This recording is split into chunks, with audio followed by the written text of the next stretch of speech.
आज फिर हुआ नया सवेरा। रोज की तरह पक्षियों ने शुरू किया चहचहाना।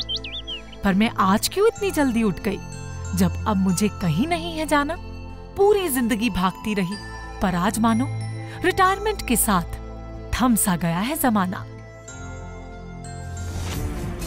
इंसान अपनी आधी से ज्यादा जिंदगी रोजी रोटी की जुगत में काम करते करते और भागदौड़ के बीच बिताता है, मानो जिंदगी में एक दूसरे से आगे निकलने की होड़ सी लगी हो। हमारा एक एक लम्हा प्री डिसाइडेड होता है। सुबह कितने बजे उठना है, तैयार होकर किस टाइम तक ऑफिस पहुंचना है, और इसी उठा पटक के चलते हम एक शेड्यूल लाइफ के आदी हो जाते हैं और सिर्फ काम ही हमारा इकलौता मकसद बन जाता है। लेकिन जिस तरह हर चीज की एक लिमिट होती है, उसी तरह हमारी इस जिंदगी की भी एक लिमिट तय होती है। और फिर आता है उम्र का वो पड़ाव, जहाँ पर हमारी इस जिंदगी पर विराम लग जाता है और शुरू होती है लाइफ की सेकंड इनिंग। रिटायरमेंट के बाद आप क्या क्या कर सकते हैं, वो चीज़ें जो आप शायद अपने लाइफ में करना चाहते थे लेकिन आपके पास वक्त नहीं था, या वक्त था पर आपकी कमिटमेंट्स दूसरी थी। आपके बच्चे बड़े हो रहे थे, उनकी तरफ आपकी कमिटमेंट ज़्यादा थी और आपको लगता था पहले आप उन्हें सेटल कर दें, और इसी कारण शायद आप अपने ऊपर ही एक्सपेंडिचर नहीं करते थे। तो सेकेंड इनिंग्स में आपने क्या करना है, अपने ऊपर वो पैसा जो आपने कंजूसी के साथ पहले अपने लिए खर्चा है, उसे आराम से खर्चना है।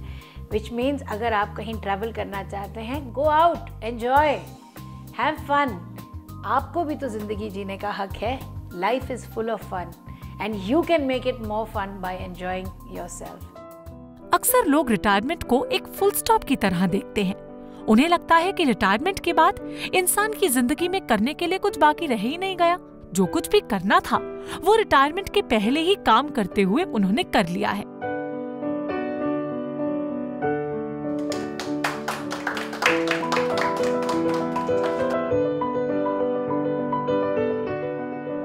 अब तो वक्त है सिर्फ आराम करने का और दूसरों को काम करते हुए चुपचाप बगैर कुछ बोले देखते रहने का। लेकिन ऐसा बिल्कुल भी नहीं है। यहाँ पर जरूरत है आपको अपना नजरिया बदलने की। अगर आप गौर से देखें तो आपको ये नजर आएगा कि रिटायरमेंट आपकी जिंदगी में ठहराव नहीं है, बल्कि ये तो एक रास्ता है उस खूबसूरत दुनिया में जाने का और वो सब कुछ करने का जो आप जिंदगी में अभी तक नहीं कर पाई थी। ऐसी चीज़ें जो आपने नहीं करी, जैसे कि अपने पुराने दोस्तों से नहीं मिले फॉर इयर्स टुगेदर, उन्हें जाकर मिलिए, उनके साथ अपने रिलेशनशिप्स को कायम करिए, स्टार्ट ऑफ अगेन। और ये ज़रूर है कि जब आप अपने नए फ्रेंड्स बनाएंगे या पुराने फ्रेंड्स को रिवाइव करेंगे तो लाइफ जीने का मज़ा और अलग हो जाएगा। यही नहीं, बहुत सारी और बातें हैं। लेट अस से आपके ग्रैंड चिल्ड्रन हैं, उनके प्रति आपकी एक रिस्पॉन्सिबिलिटी बनती है, but take it as fun, not as a responsibility. As a grandparent आप उन्हें बहुत वैल्यूज़ सिखा सकते हैं जो आपने अपने बच्चों को सिखाए। Make sure that you enjoy time with your grandchildren. ताउम्र वक्त के साथ कदम से कदम मिलाकर भागते भागते पता ही नहीं चलता कि कब हमारे अजीज दोस्त और रिश्तेदार हमसे पीछे छूटते चले गए और हमें कभी भी उन्हें साथ लेकर चलने के लिए फुर्सत ही नहीं मिल पाई। इसी पशुपेश में हमारे रिश्तों के तार उलझते चले गए। लेकिन अब ज्यादा परेशान होने की जरूरत नहीं, क्योंकि रिटायरमेंट के बाद अब आपके पास अपने रिश्तों की कमजोर पड़ती डोर को मजबूत करने और रिश्तों को संवारने का एक सुनहरा मौका है। इसे हाथ से न जाने दें। You know, once you retire, there's so much to do, there's so much to do, so much fun to have. ये मत सोचिए what to do. Don't become lazy, because lazy होने से आप क्या करेंगे, आप अपनी लाइफ में स्लो डाउन हो जाएंगे, और जैसे जैसे आप स्लो डाउन होना शुरू हो जाएंगे आपके एनर्जी लेवल्स डाउन जाएंगे, and what happens, mostly it has been seen, people go towards depression. जब आप कुछ नहीं कर रहे, you are just sitting idle, not thinking of anything positive, what happens, जो दिमाग है it starts working on the negative side, and when it starts working on the negative side we generally move towards depression. So if you really love yourself, enjoy life. हम सभी इस समाज में पले बढ़े हैं, यहीं पर हमने अपनी तालीम हासिल की और अच्छे बुरे के बीच फर्क करना सीखा है।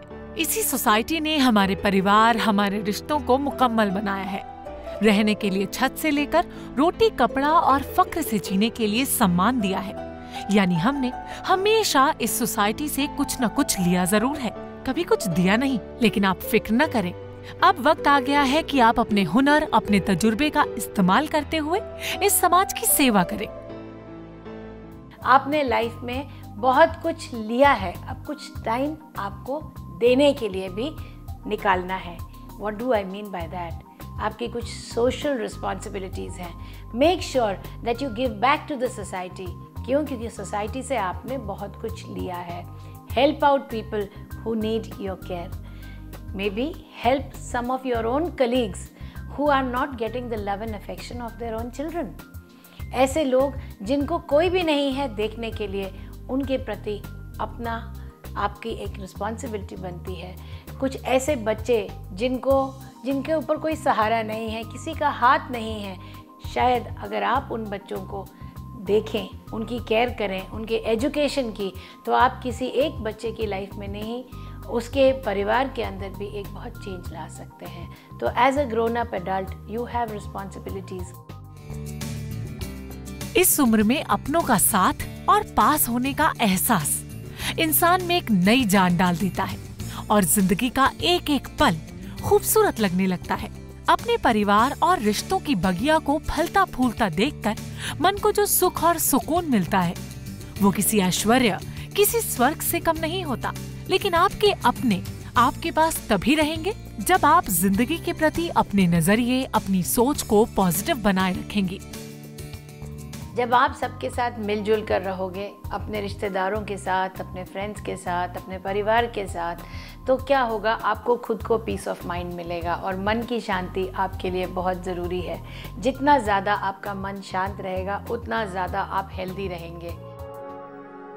अगर आप अपने अंदर नेगेटिविटी रखेंगी या फिर ग्रिप करेंगी, तो सब आपसे दूर होते चले जाएंगे और आप अकेली पड़ जाएंगी। रिटायरमेंट जिंदगी और आपकी एनर्जी का एंड नहीं है, बल्कि ये तो जिंदगी के सफर की एक नई शुरुआत है, जहाँ पर आपको वो सब करने की आजादी है जो आप अभी तक अपनी जिम्मेदारियों को निभाते हुए नहीं कर पाई थी। लेकिन अब मौका है अपनी जिंदगी को अपने तरीके से जीने का, अपने लिए कुछ करने का, अपनी हसरतों को पूरा करने का।